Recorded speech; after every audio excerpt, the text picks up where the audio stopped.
ഒരിക്കൽ കടലിലെ ഒരു കുഞ്ഞു മീൻ ചെന്ന് അവളുടെ അമ്മയോട് ചോദിച്ചു, അമ്മേ അമ്മേ, നമുക്ക് ജീവിക്കണമെങ്കിലേ നമ്മുടെ ചുറ്റിലും വെള്ളം വേണമെന്ന് സ്രാവ് മുത്തശ്ശൻ പറഞ്ഞല്ലോ, ശരിയാണോ അമ്മേ? അമ്മ പറഞ്ഞു, അതേ മോളെ, നമുക്ക് ചുറ്റിലും വെള്ളം ഉള്ളതുകൊണ്ടല്ല നമ്മൾ ജീവിക്കുന്നത്. നമുക്ക് ചുറ്റിലും വെള്ളം ഉള്ളതുകൊണ്ടോ? അതെവിടെ? വെള്ളം എവിടെ അമ്മേ? മോളെ, നമ്മൾ ജീവിക്കുന്നത് വെള്ളത്തിലാണ്. എത്ര പറഞ്ഞു കൊടുത്തിട്ടും നിന്നെ മനസ്സിലായില്ല. പോ, ഈ അമ്മയ്ക്ക് ഒന്നും അറിയില്ല. അവൾ വീണ്ടും അച്ഛൻ്റെ അടുത്ത് ചെന്ന് ചോദിച്ചു. അച്ഛനും ഇതേ ഉത്തരം തന്നെ പറഞ്ഞു. അവൾക്ക് ഒട്ടും തൃപ്തി വന്നില്ല. അവൾ നേരെ തിമിംഗലത്തിനടുത്തേക്ക് ചെന്നു. തിമിംഗലം മാമ, നമ്മുടെ ചുറ്റിലും വെള്ളം ഉള്ളത് കൊണ്ടാണ് നമ്മൾ നന്നായി ജീവിക്കുന്നതെന്ന് പറഞ്ഞു, ശരിയാണോ? നീലത്തിമിംഗലം പുഞ്ചിരിച്ചു. അതേ കുഞ്ഞേ, പക്ഷെ എവിടെയാ വെള്ളം? എനിക്ക് മനസ്സിലാവുന്നില്ലല്ലോ. ശരി, വാ, നിനക്ക് ഞാൻ കാണിച്ചു തരാം. നീ എന്റെ പുറത്ത് കയറിയിരിക്കും. അങ്ങനെ കുഞ്ഞുമീൻ തിമിംഗലത്തിന്റെ പുറത്ത് കയറിയിരുന്നു.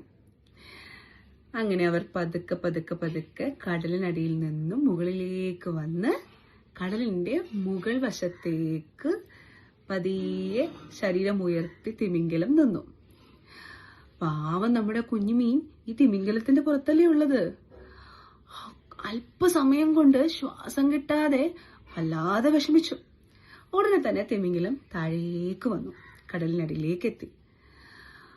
അപ്പൊ ചോദിച്ചു, ഇപ്പൊ നിനക്ക് മനസ്സിലായോ എന്താണ് വെള്ളമെന്നും എന്താണ് വായു എന്നും? അപ്പൊ കുഞ്ഞുമീൻ പറഞ്ഞു, ശരിയാണ്, എനിക്കിപ്പോ എല്ലാം മനസ്സിലായി. നമ്മളും ചിലപ്പോ ഇങ്ങനെയാണല്ലേ. നമുക്ക് ചുറ്റിലുള്ള നല്ല കാര്യങ്ങൾ, നമുക്കുള്ള അനുഗ്രഹങ്ങൾ, അതൊക്കെ നമ്മൾ കണ്ടില്ലെന്ന് വെക്കും. അല്ലെങ്കിൽ നമുക്കത് കണ്ടാലും അത്ര വലിയ കാര്യമായിട്ട് തോന്നൂല.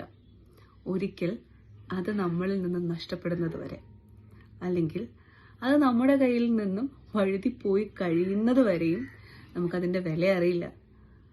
അപ്പോൾ ചുറ്റിലുമുള്ള നന്മകളും നമ്മൾക്ക് കിട്ടിയ അനുഭവങ്ങളും അനുഗ്രഹങ്ങളും ചെറിഷ് ചെയ്യുക, അതിൽ നന്ദി പറയുക. അപ്പോൾ കൂടുതൽ അനുഗ്രഹങ്ങൾ നിങ്ങളിലേക്ക് വരും. Thank you.